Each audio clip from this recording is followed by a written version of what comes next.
Casting Call, bienvenue sur le podcast de la rédaction de casting.fr qui révèle ta vraie nature.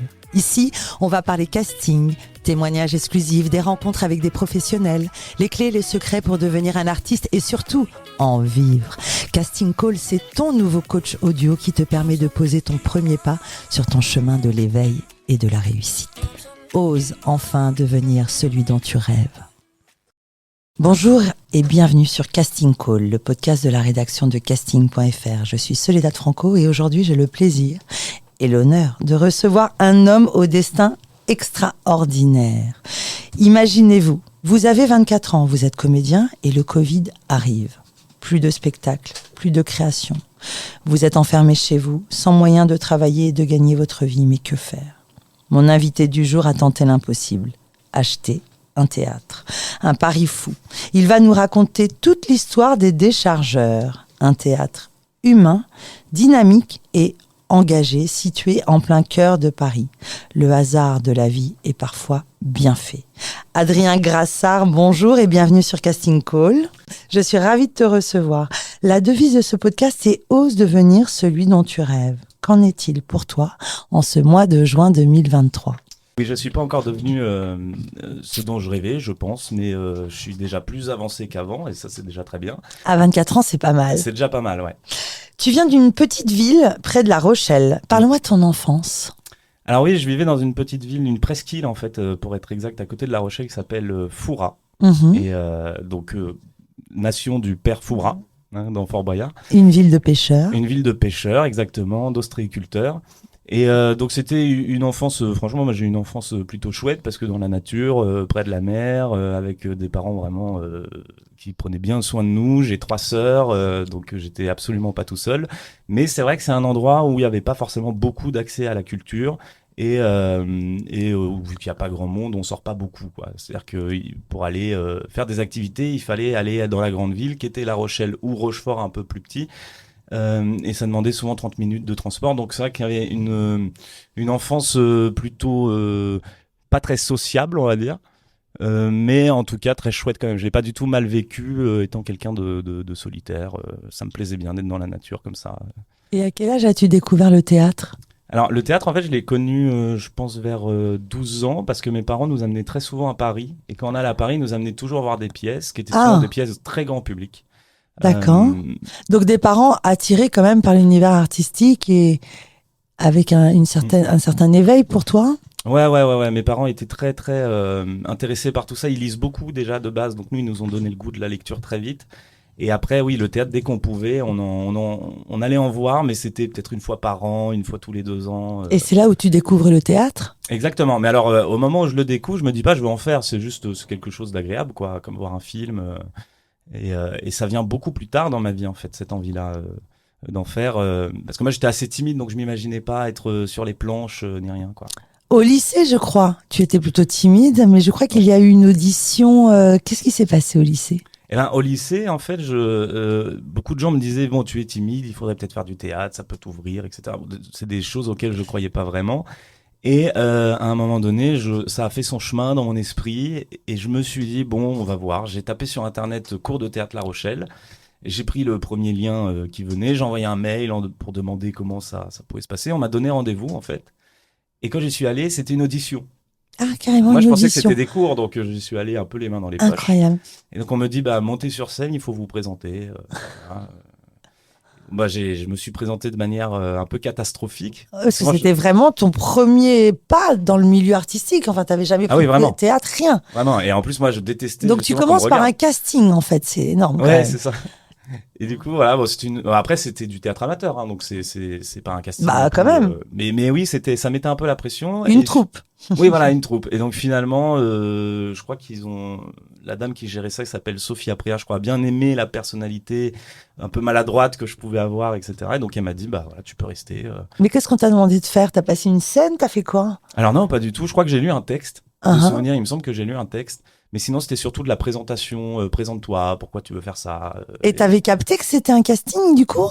Non, pas du tout. Ah non. Non, pas du tout. Moi, je comprenais pas. Et après, on m'a dit, bon, on vous rappellera, on vous donnera une réponse. Et là, j'ai compris qu'en fait, c'était un casting. Incroyable.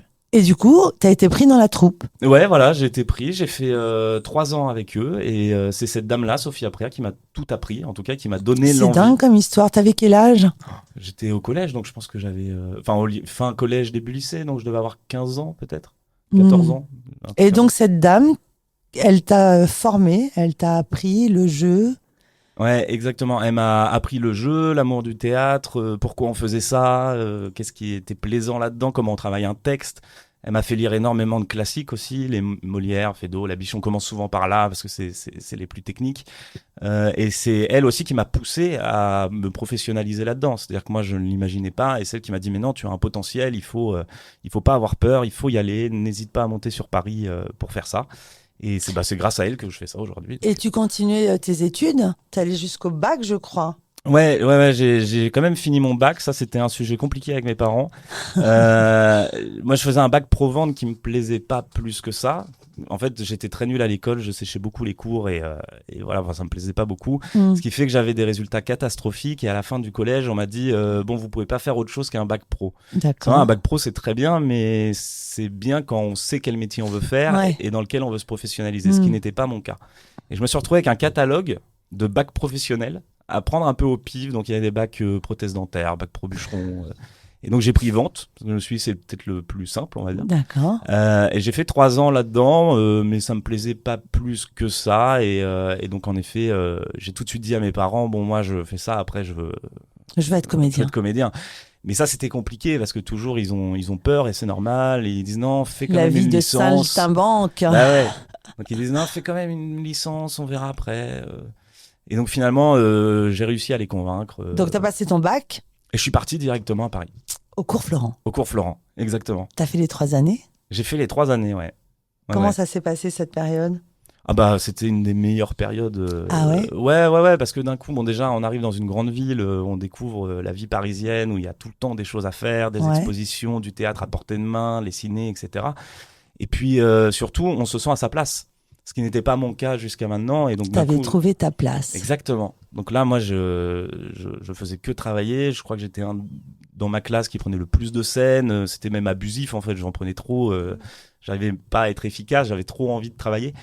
Mais moi, ces 3 ans, oui, mais non, j'ai adoré. C'était incroyable. Et comment ça se passe que tu quittes La Rochelle, tu quittes la famille, t'as quoi, 18 ans, Ouais. et d'arriver comme ça à Paris sans connaître personne, tu t'es vite fait ta place. Comment ça s'est passé? Bah, au début, c'est un peu compliqué parce que déjà, on a aussi la peur de la grande ville.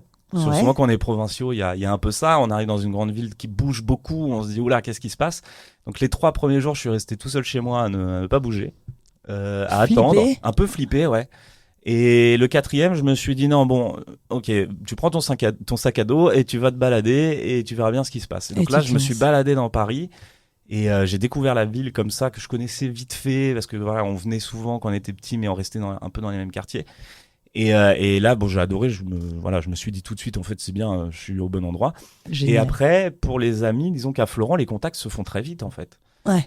Parce qu'on est obligé de travailler ensemble, de faire des scènes ensemble, et donc très très vite, il y a il y a une cohésion de groupe par classe qui se crée, et des amitiés qui se forment très très rapidement. Et là, tu as même écrit 2 pièces avec une compagnie. Ouais, ah bah alors la première, Mais ouais. si jeune, raconte-nous comment on décide d'écrire une pièce de théâtre. Eh ben, c'est Florent qui nous a un peu poussé à ça, parce qu'il y a un exercice qu'ils appellent la carte blanche, Mhm. où en fait le principe, c'est qu'on a tous 10 minutes pour écrire quelque chose et montrer au professeur, et ça nous permet voilà, de tester un petit peu notre créativité, notre écriture.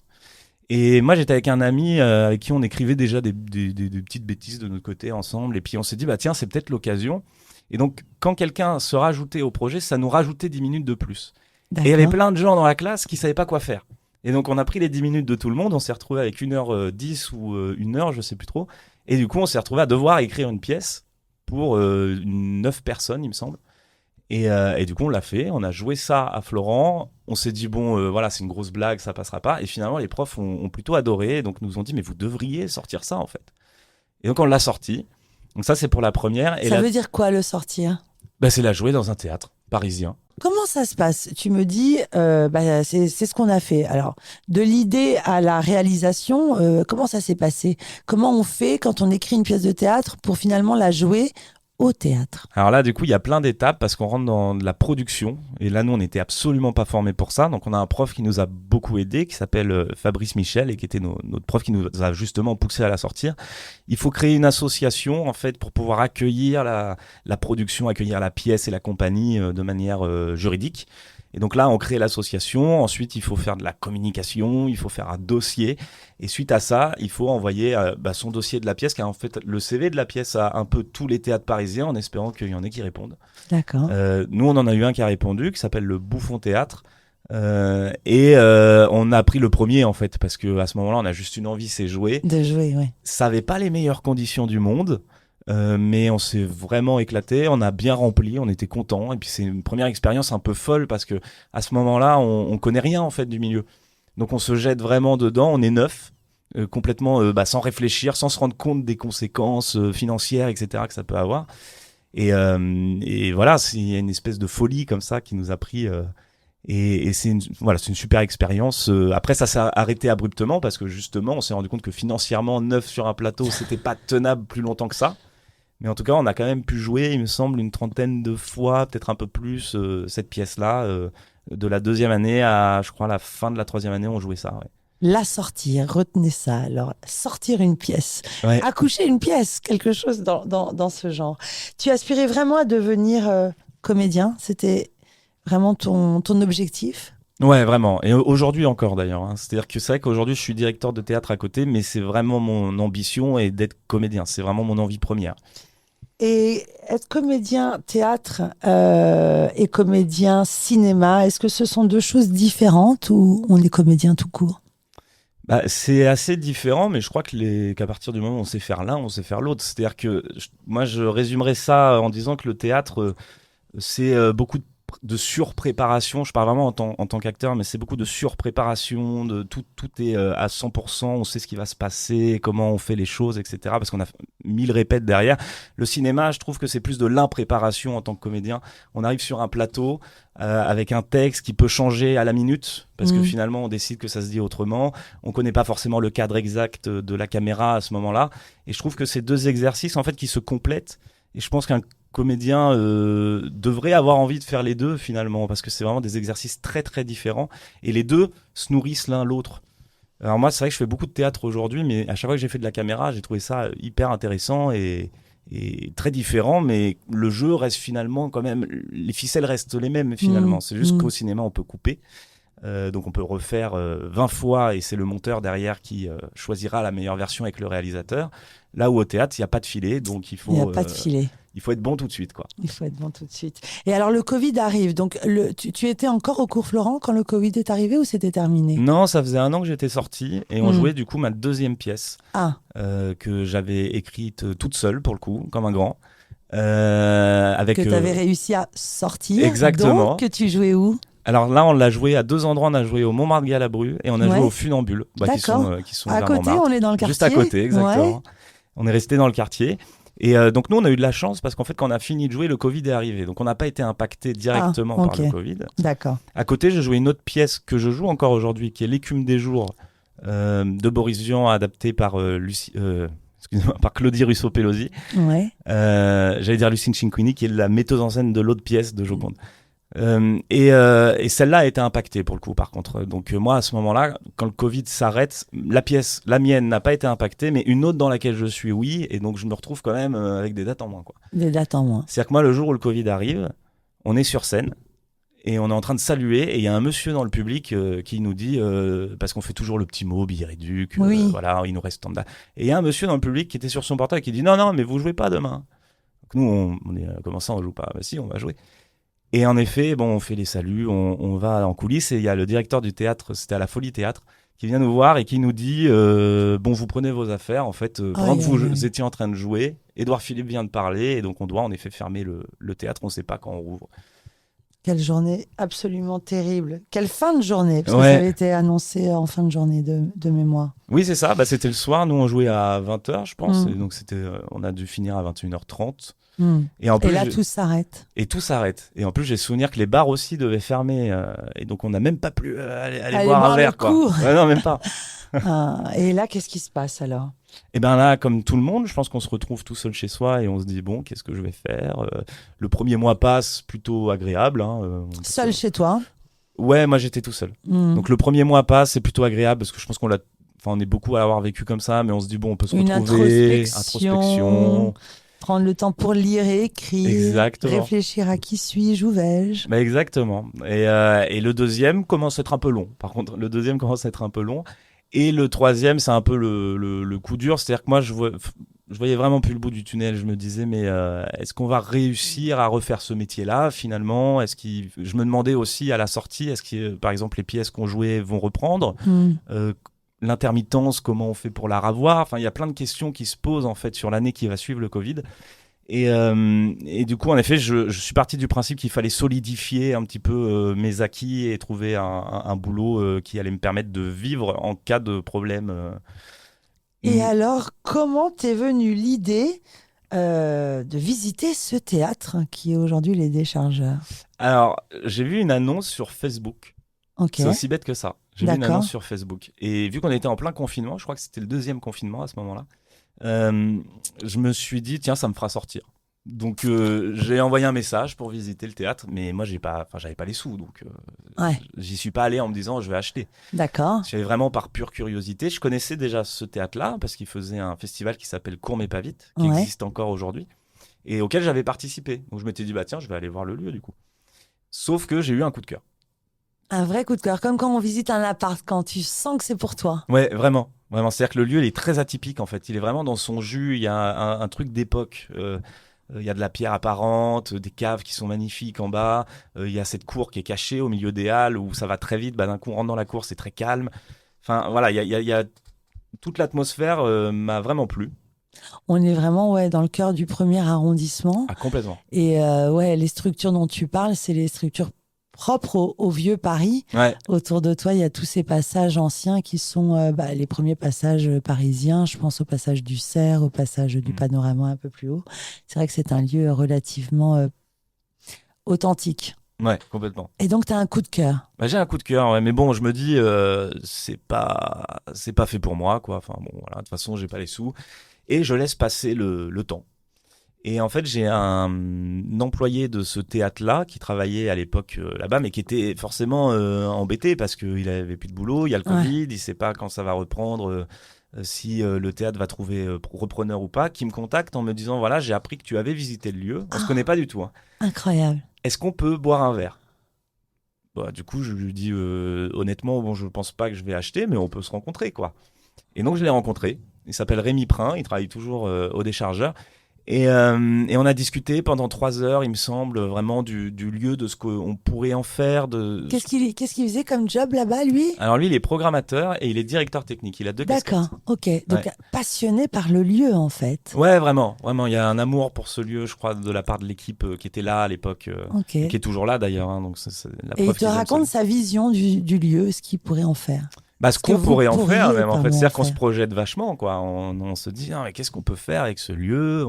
Et donc lui, il me disait qu'ils étaient très attachés à la jeune création, etc., Mm. mais que des fois c'était compliqué parce que la direction allait pas forcément dans ce sens-là.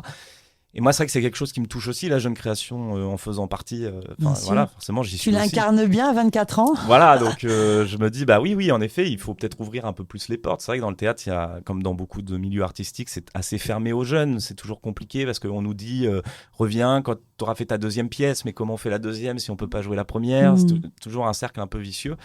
Et donc, on a commencé à se dire qu'on pourrait peut-être apporter des réponses à ça et faire vraiment un lieu de première création. Et suite à ça, les restes des employés me contactent aussi. Donc je rencontre tout le monde un par un en fait. Incroyable. Et donc suite à ça, on se dit bon bah on va peut-être faire un rendez-vous groupé. Donc là c'était par visio parce qu'on arrive au 3e confinement.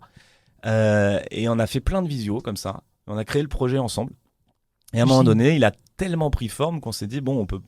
Enfin moi j'étais un peu bloqué quoi. J'ai trop le choix d'acheter. On a un projet qui est prêt. Mais alors, comment tu as réussi à 23 ans à acheter sans le sou un théâtre? Je crois que tu es allé voir une banque, c'est ça? Ouais exactement. Bah là c'est très compliqué parce que du coup on a un projet qui est fait. Mhm. Qui sur papier existe. On avait chiffré tout ça évidemment avec des T'as business préparé plans, on des a dossiers. tout préparé. T'as quelqu'un qui t'a aidé à faire ça? Ah bah toute l'équipe. On a fait ensemble. ça. Ouais, on a fait ça vraiment ensemble. Le développement collectif, c'est Exactement. ce que je dis tout le temps, plus que le personnel. Collectif. Non, mais là, c'est vraiment un travail collectif. Oui, c'est-à-dire que là, moi, j'incarne un peu les déchargeurs, mais c'est vraiment derrière, il y a plein de gens qui ont participé à ça. Je suis pas du tout seul. Et donc, si j'avais été tout seul, j'y serais pas allé. Ouais. Ensemble, vous montez les dossiers. Exactement. Vous essuyez je ne sais combien de refus. Alors, je saurais même pas dire combien, mais je sais que ça a duré 7 mois peut-être, toute la négociation derrière, etc. Ouais, c'était très long. Et bah d'ailleurs, pour m'en sortir, j'ai dû mettre mon père dans l'affaire, parce que moi, je voulais pas à la base que les entreprises familiales, je m'entends très bien avec mon père, mais les entreprises familiales, c'est pas forcément ce que je rêve de faire. Et finalement, la banque m'a vraiment dit à un moment, bon, le projet, vous écoutez les retours qu'on vous fait, à chaque fois, vous revenez avec des nouveaux business plans, etc. Mais vous comprenez bien qu'on peut pas vous laisser un crédit à 24 ans, vous êtes comédien, il y a le Covid, donc il va falloir des garants derrière, quoi. Faut arrêter les conneries. Et là, le miracle arrive. Et donc finalement, mon père se met dedans, dit bon, écoute, moi je veux bien être garant, etc. Et la banque, du coup, débloque les fonds. Ok. Et là, tu deviens propriétaire. Exactement. Alors bon, propriétaire vraiment d'un fonds de commerce, hein, c'est pas des murs. Mais c'est bien déjà. Ok. Ah ouais, remettons les choses. Ouais, non mais je le dis parce que souvent il y a une confusion. Il y a une confusion là-dedans. Entre les murs et le fonds de commerce, oui. Effectivement, c'est bien de le rappeler. Et c'est marrant parce que je recevais un autre invité il n'y a pas si longtemps, Colette de l'agence Colette, qui me disait qu'elle a profité elle aussi du Covid et du confinement pour développer son agence à l'international. Ces situations compliquées finalement éveillent des parcours. Enfin, tu t'y attendais toi un jour à te lancer dans un tel projet ? Non, pas du tout. Non, on me l'aurait dit, j'y aurais pas cru. Surtout que voilà, moi mon objectif c'est vraiment d'écrire et de jouer. Et donc c'est presque une parenthèse en fait dans ma vie, ce moment des déchargeurs. Moi je sais que je ferai pas ça toute ma vie, je l'ai toujours dit, j'ai toujours dit en rigolant que je ferai un mandat présidentiel et après je verrai pour donner peut-être la main à quelqu'un et que ça continue de vivre sans moi.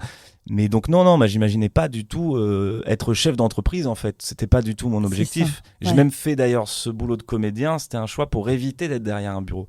Et finalement je m'y retrouve derrière un bureau et ça me déplaît pas parce que ça reste dans un milieu que j'aime.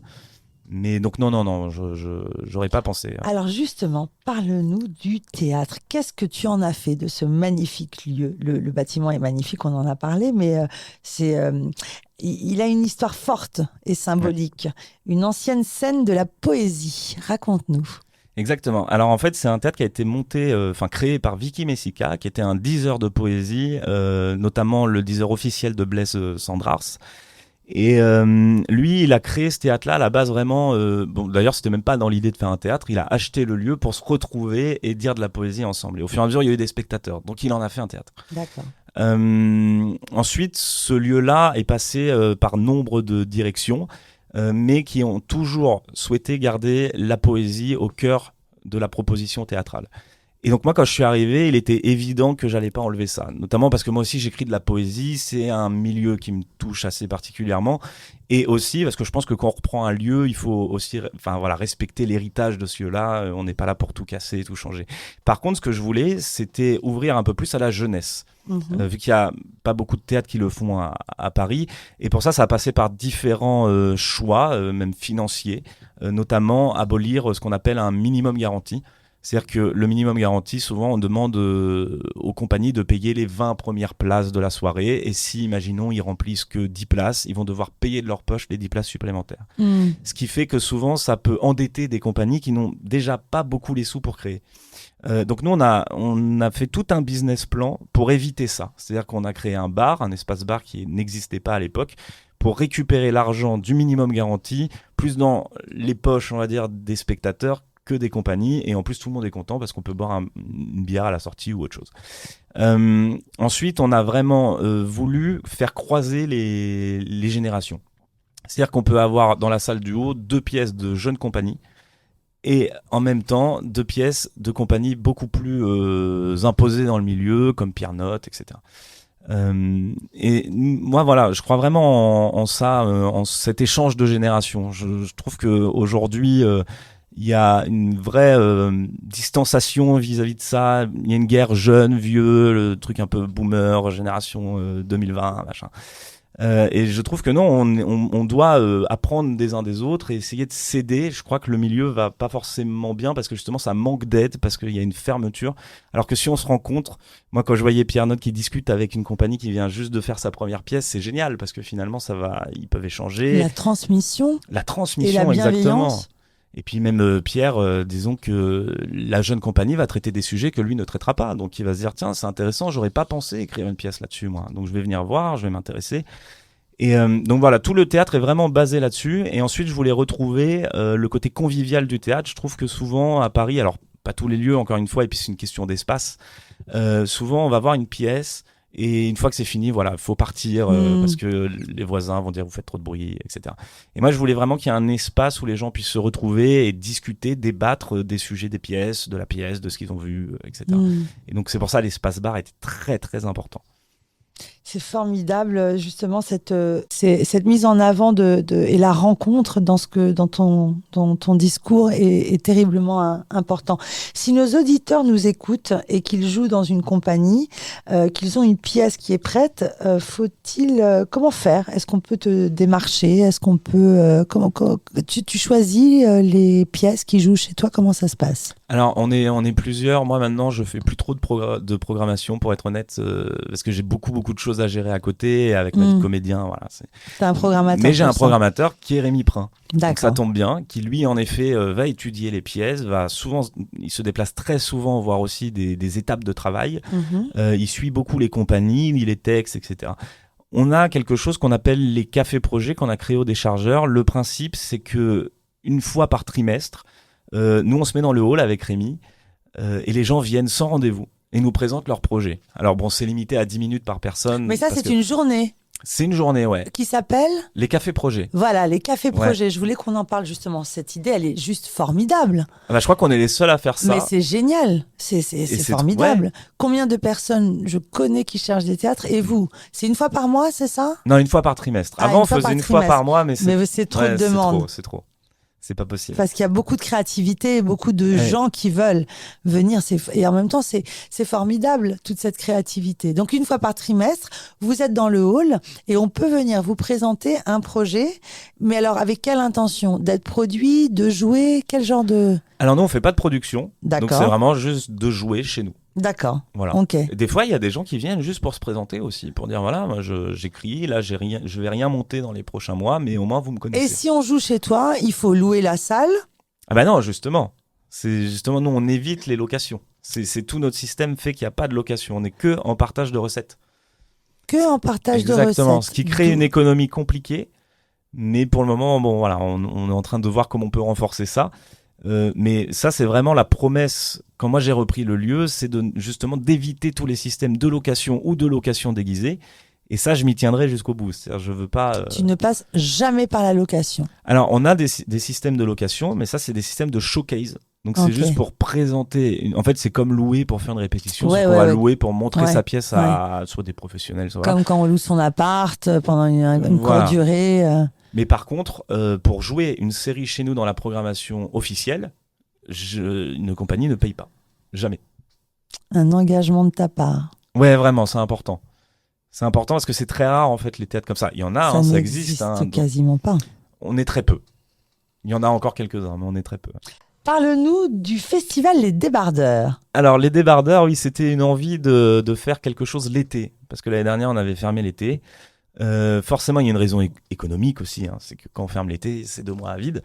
Mais aussi, voilà, on se disait, c'est bien aussi d'apporter de l'activité à Paris, surtout que nous on est dans un quartier assez touristique, etc. Et donc, on a voulu faire quelque chose de plus léger. À l'année, souvent dans la programmation, on va traiter des sujets toujours très politiques, un petit peu durs des fois, voilà. Là, on avait envie de faire quelque chose de très léger. Donc, l'idée, c'est que ce soit vraiment familial. Il y a vraiment de tout. Il y a du stand-up, il y a du concert, il y a des pièces très comiques, il y a des seuls en scène très comiques. Ça a déjà commencé, c'est du 24 juin au 16 juillet. Exactement. Voilà. Donc là, on est en plein dedans. On a commencé depuis une semaine. Et c'est tous les jeudis, vendredis, samedis, dimanches. Et donc, c'est une programmation un peu plus réduite que d'habitude. Et l'idée, c'est vraiment que voilà, on vienne sur le lieu, un petit peu se prélasser, regarder des choses, discuter, boire des bières. Et voilà, c'est vraiment tranquille. On reste encore dans cette idée de lieu de rencontre, un lieu de vie artistique. Et toi, Toujours. donc, tu joues au Lucernaire tout l'été dans l'écume des jours jusqu'au 27 août. Exactement. Ah là là, l'écume, c'est magnifique ce texte. Alors, ce qui me surprend dans ton parcours, c'est que tu disais être mauvais élève, qui est quand même sorti, arrêté, enfin, tu t'es mis en bac pro vente, et finalement, tu écris des poèmes, tu écris des textes, tu aimes le jeu, le théâtre, le verbe, tu joues du Boris Vian, c'est pas rien. Non. D'après toi, qu'est-ce qui s'est passé à l'école? C'est une question de cadre, je pense. C'est-à-dire que, mais bon, je serais pas très original en disant ça, on est beaucoup à le penser, mais l'école est un certain cadre et soit on rentre dedans, soit on rentre pas dedans, et si on rentre pas dedans, on va pas vraiment nous aider pour y rentrer. Moi, on m'a beaucoup dit, mais des professeurs, hein, tu feras rien de ta vie, tu t'écoutes pas, tu comprends rien, toutes ces phrases-là, en fait, qui nous rongent au fur et à mesure. Et finalement, moi, je les remercie assez parce que ça m'a permis de faire ma culture en fait tout seul, parce que finalement, j'ai eu ce goût-là de me dire en fait l'école c'est pas fait pour moi, j'arrive pas à apprendre là-bas, ça ne m'intéresse pas, et du coup je vais apprendre dans mon coin. Et vu que j'ai eu des parents qui m'ont donné goût à la lecture, etc., même si j'étais mauvais à l'école, je lisais beaucoup. Donc, ce que disaient tes professeurs ne te déstabilisait pas puisqu'il y avait justement ce bagage chez toi qui t'accompagnait, c'est ça? Ouais, alors après j'ai eu des moments compliqués, hein, comme tout adolescent qui se prend des réflexions comme ça dans la tête. Il y a des moments où on se dit mais peut-être qu'ils ont raison finalement, peut-être qu'on va rien faire. Mais après je crois que j'ai aussi, vu que je suis assez têtu et un petit peu revanchard, j'ai un peu cette idée-là de dire bah maintenant regardez, il y a un truc un peu comme ça, je le sais un peu au fond de moi qu'il y a un truc comme ça. Mais oui, en effet, je crois que mes parents ont beaucoup fait que je ne me laisse pas avoir par ça. Alors après, évidemment, ils étaient un petit peu du côté de l'école. On est obligé, en tant que parent, de dire bon, quand même, il faut que tu aies des bonnes notes, etc. Mais ils m'ont toujours expliqué que c'était pas la fin du monde non plus et que c'est pas parce qu'un prof me disait tu vas pas y arriver que c'était vrai. Et tant que j'y croyais et que j'avais envie de travailler, ça le ferait. Et là, vu que je suis dans un milieu qui me plaît, bah, je suis très travailleur, forcément. C'est très travailleur. Alors, parle-nous de l'écume des jours au Lucernaire. Alors, bah, l'écume des jours, moi, c'est une pièce que j'affectionne particulièrement parce que ça fait 5 ans qu'on la joue. On a dépassé les 200 fois la semaine dernière. Moi, ça m'a fait découvrir Boris Vian. Pour le coup, je connaissais pas cet auteur avant et je suis devenu très très fan de Boris Vian. Il y a de quoi. Ça, oui, c'est incroyable, mais ne serait-ce que son parcours, mais voilà, tout ce qu'il a fait. Il a été aussi directeur de salle. Et donc c'est une adaptation de l'écume des jours par Claudie Russo-Pelosi dont c'est la première pièce d'ailleurs, donc ça c'est formidable pour une première pièce de la jouer autant de fois. Le principe c'est que au-delà d'être juste une adaptation de l'écume des jours, parce que c'est assez compliqué d'adapter ce roman, elle a voulu en faire plus un hommage à l'auteur en fait. D'accord. Et donc non seulement ça raconte l'écume des jours, mais aussi elle a réussi à implémenter les chansons de Boris Vian, elle a réussi à implémenter les poèmes aussi. Et il y a le personnage de Boris Vian qui est sur scène et qui écrit le roman en direct. Et vraiment, c'est un grand hommage à toute l'œuvre de ce monsieur qu'on affectionne particulièrement dans cette compagnie. C'est une des rares pièces avec beaucoup de comédiens et comédiennes. On est 9 au plateau. C'est très rare aujourd'hui à Paris. Tu reviens au chiffre 9. Toujours. Ah, c'est fou. Mais ouais, non, mais moi j'ai eu de la chance. J'ai souvent joué des pièces où il y a beaucoup de monde, ce qui est plutôt rare. Et j'adore cet effet choral, en fait.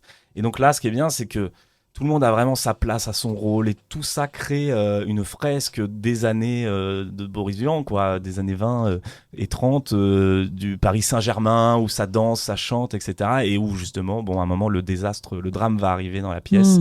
Et c'est presque, en fait, ce qu'on dit souvent avec le public, on joue presque 2 pièces en une. Parce que l'écume des jours, c'est ça commence comme un conte de fées et ça finit comme un drame. Et comment as-tu atterri sur ce projet? T'as passé un casting? Parce que tu n'interviens en rien, tu n'es ni producteur. Comment t'as décroché un casting? En fait, Claudie m'avait vu en casting pour jouer Boris Vian 1 an avant qu'elle me rappelle. J'avais pas été pris parce qu'elle m'avait trouvé que je jouais un Boris Vian un peu trop fou. C'est vrai que j'ai souvent des rôles un peu de fou, donc voilà. Et après, elle m'a vu jouer dans ma pièce Joconde. Et elle m'a rappelé pour me dire, voilà, en fait, il y a un perso qui est fou dans la pièce, qui est le docteur. Je te vois bien dedans. Est-ce que ça te dit de le faire? Et il se trouve, bon, je vais spoiler un peu, mais dedans, il y a un rap. On doit rapper. Et moi, je savais pas faire. Donc au début, je lui ai dit non, je sais pas trop, franchement. je vais passer pour un idiot, quoi. Je vais pas arriver à rapper. Et elle m'a poussé à le faire, donc finalement je l'ai fait et elle a bien fait parce que je suis très très heureux d'être dedans. Donc oui, ça vient d'un casting et puis après voilà, elle m'a rappelé. Mais le théâtre c'est très comme ça, c'est beaucoup par oh, on t'a vu jouer dans cette pièce, est-ce que tu veux faire ce rôle-là, on a pensé à toi, et un truc très comme ça, ouais. Qu'est-ce que tu souhaites pour les déchargeurs? Tu vas aller jusqu'où? Oh, je sais pas du tout. Franchement, je sais pas du tout. Aujourd'hui, j'avoue que les déchargeurs, parce que il y a une atmosphère dans le théâtre qui est un peu compliquée. Le public est pas forcément au rendez-vous. Je crois que c'est vraiment on Ça subit devient tout ça. très compliqué, ouais. Et moi, je suis très au jour le jour actuellement. Du coup, avec l'équipe, on avance vraiment au fur et à mesure. C'est vrai que quand je suis arrivé, on imaginait la chose sur 5 ans, sur 6 ans, voilà, peut-être plus. Maintenant, j'ai vraiment changé d'état d'esprit. Je préfère faire les choses au fur et à mesure, avancer comme on peut et voir jusqu'où ça va. Mais c'est assez compliqué de se projeter dans ce milieu-là comment aujourd'hui. expliques-tu ce décalage entre cette envie, cette production, cette jeunesse, cet engouement créatif? Parce que toi-même, tu dis, j'ai commencé par en faire ces journées une fois par mois. Finalement, c'est une fois par trimestre, parce qu'il y a trop d'envie. Et où sont les spectateurs? Je crois que se passe-t-il d'après toi? C'est un problème qui est très très complexe. Je pense qu'il y a beaucoup de paramètres. Déjà, le Covid a créé des habitudes chez les gens, c'est évident, de consommation de contenu chez soi. Ce qui fait qu'on a moins tendance à avoir envie de sortir, ou alors si on sort, on va plus faire un restaurant ou quelque chose de peut-être plus convivial. Mais après, il y a aussi peut-être, on est un peu perdu artistiquement, j'ai l'impression, aujourd'hui dans le théâtre.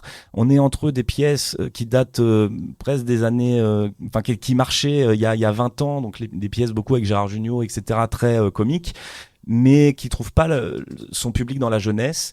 Et les jeunes essayent de créer un nouveau style, mais n'y arrivent pas encore. Je crois que c'est quelque chose qui est en construction. Et donc ce nouveau style-là, pour le moment, n'attire pas encore les gens. Je crois qu'il y a une politisation aussi. Quel est ce nouveau style ? Ah, je sais pas. Franchement, je saurais pas dire. Moi, de ce que je vois de plus en plus, de ce que je vois chez les jeunes, ils ont envie de parler de sujets concrets. Avant, c'est vrai qu'on racontait plus des histoires pour faire de la comédie dessus, etc., ou se moquer un petit peu de choses. Là, j'ai l'impression que maintenant, ils ont moi, je trouve qu'il y a une politisation en fait du théâtre. On va créer des œuvres pour dire des choses, plus qu'avant. Avant, c'était masqué dans une dramaturgie. Aujourd'hui, j'ai l'impression qu'on enlève un petit peu tout le papier peint et que maintenant on aime bien ce côté, on va montrer vraiment les nerfs en fait de la guerre. Je sais pas si cette forme est arrivée au bout. Moi, je crois pas. Je crois qu'elle est en construction. Je pense que d'ici 10 ans, c'est des cycles. De toute façon, le théâtre arrivera avec une nouvelle vague et que là, c'est les jeunes qui commencent à écrire. Donc, c'est pas parfait. Et donc, ils construisent. Et dans 10 ans, il y aura des gens qui vont sortir de ça avec des vrais styles, etc. Et je crois, voilà, on est vraiment dans un entre-deux qui fait que les gens se lassent un peu du théâtre. Mais il y a des vraies questions à se poser en tant que directeur, en tant qu'artiste. Il faut vraiment qu'on se pose tous des questions sur pourquoi le spectateur ne vient pas. Parce que souvent j'entends oui, mais le spectateur, hein, mais on peut pas tout leur mettre sur le dos. S'ils viennent pas, c'est peut-être qu'ils sont pas attirés par ce qu'on fait aussi. Adrien, le comédien, trouve-t-il du temps pour développer sa carrière quand on est en charge du déchargeur? Très peu. C'est compliqué, c'est une frustration que j'ai personnelle, mais non, très peu. Ça prend beaucoup de temps les déchargeurs, mais c'est normal, hein, c'est une entreprise, donc forcément avec des salariés, voilà. On est rattrapé par tous les problèmes entrepreneuriales, mais et quand garder même sa créativité quand on a ce poids et cette charge. C'est ça, parce que en plus la créativité, moi je crois vraiment en ça, vient de l'ennui. Et donc quand on s'ennuie pas, ce qui n'est pas mon cas en ce moment, c'est très dur de créer quoi. Mais j'essaye de me garder des plages un peu pour ça quand même. Donc j'essaye d'avoir encore un petit peu d'écriture de côté, d'avancer sur des choses. Ça m'empêche pas de jouer au théâtre quand même. Là j'ai tourné une publicité récemment. Bon, c'est moins artistique, mais quand donc même tu es dans des agences chose. de pub, voilà. tu tournes tu passes des castings. Oui, je continue quand même un peu ça. Après, moi, c'est vrai que j'ai envie de me professionnaliser dans des choses spécifiques. Le doublage m'intéresse beaucoup, mais forcément, c'est une professionnalisation vu que c'est une technique très particulière. Et je ne cesse de repousser en fait cette professionnalisation parce qu'à chaque fois, c'est des stages de 2 semaines à 1 mois et il faut que je trouve le temps et pour le moment, je l'ai pas. Donc là, je suis en train de réfléchir à comment me réorganiser pour trouver plus de temps. Ouais. Merci Adrien, merci pour ce moment et à très bientôt. Merci à vous.